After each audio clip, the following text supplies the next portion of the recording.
好，歡迎大家收睇我哋 Dynamic 嘅節目大電視。我哋呢個節目叫做針針針大理，我就係主持人針針陳啦。咁我每一次咧都會同大家針下有啲咩嘅大道理。咁今日同大家就係針下咩叫專業啦。唔知大家心目中專業係啲乜呢？專業首先咧就好專注、好專心，即係大家會好熟自己嗰個行業。即係如果你唔能夠去到熟嘅階段咧，你好難一個專業嘅。即係我舉個例子啦，即係我唔知你點樣介紹一對筷子啦。即係如果你教一個西人去食飯，可能就教佢點樣揸啦，係咪？但係如果專業啲咧，我哋可以再講埋個筷子嘅背後嘅中華文化嘅喎。筷子就係要一對係嘛，一對就係陰陽，陰陽先至夾到嘢嘅，陰陽一齊合作先至有一個變化。咁另外大家有冇留意筷子有個結構啊？夾嘢嗰度係圓嘅，個頂係方。呢個就係我哋中華文化嘅天圓地方一個嘅概念，個天係圓，個地係方。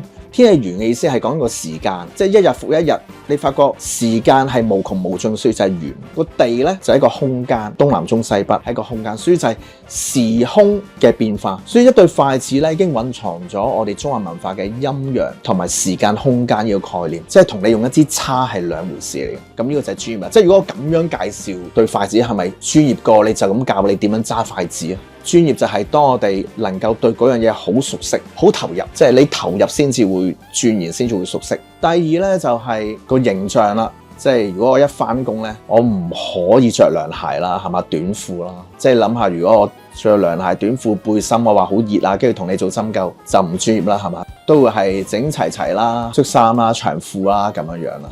即係我哋Dynamic點樣睇到佢專業咧？其實個視覺都已經話到俾我哋聽，就睇我哋嗰個衣着。所以專業咧都有個形象啊，我自己覺得嚇。咁另外咧，專業咧對我嚟講就係佢能夠諗得到我想問佢嘅嘢，而佢又預先解答咗。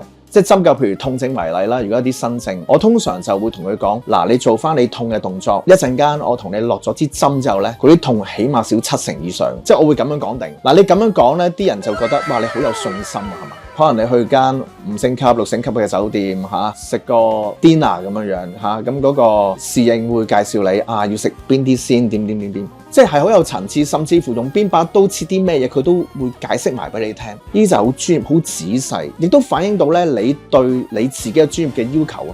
哇，原來呢啲咁微細嘅嘢，你都會留意埋。我自己有一個原則嘅，叫做中鋒定律，係一啲 MBA 課程都有講。呢兩個元素，中就係終結，鋒就係高峰，埋尾係最緊要嘅。呢個係一個溫度嚟嘅。如果你做一個服務性行業，好頭衰尾咧就係衰噶啦，衰頭好尾咧都有機會係好嘅。所以 ending 係好緊要。所以所有我嘅病人臨走嘅時候，我都要同佢吹下水、傾下偈，同埋咧了解下從佢嘅眉頭眼額啦，知道佢有冇啲咩疑問啊。埋尾嗰下咧要俾多啲功夫。咁所以個專業咧其實就係去到極致。就係所有同自己有關係嘅每一步每一刻，你都去鑽研，你都會從你個客戶嘅角度去睇翻自己每一個步驟，好細微嘅嘢點樣可以令到佢哋明白多啲。咁當然啦，如果啲好嘅嘢，久而久之咧就成為一個文化啦，一個專業嘅文化。咁專業本身可以未到一個文化嘅，其實即係一個氣場，一個氛圍。即係如果我哋Dynamic係成個 BNI 唯一我哋講20秒係唔使睇稿嘅，之餘仲要有個搞笑位，咁啊好唔同啦。我自己翻個 BNI 咁耐咧，無論我見啲人嘅 comment 好多時都話我哋嗰20秒咧好鬼搞笑，即係我哋可能咧捉到某一個會友咧講咗有一樣嘢，跟住我哋就可以串連由嗰樣嘢開始引發我哋再講嗰樣嘢。咁呢個亦都係我哋一個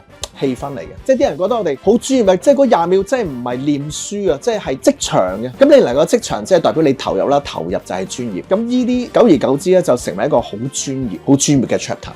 咁你覺得我專唔專業？如果唔專業嘅，做個倒立打5個凌空翻，咁就 OK 嘅。好多謝大家收睇我呢個針針針大理嘅節目，我係你哋嘅節目主持人針針陳，下次再見，拜拜。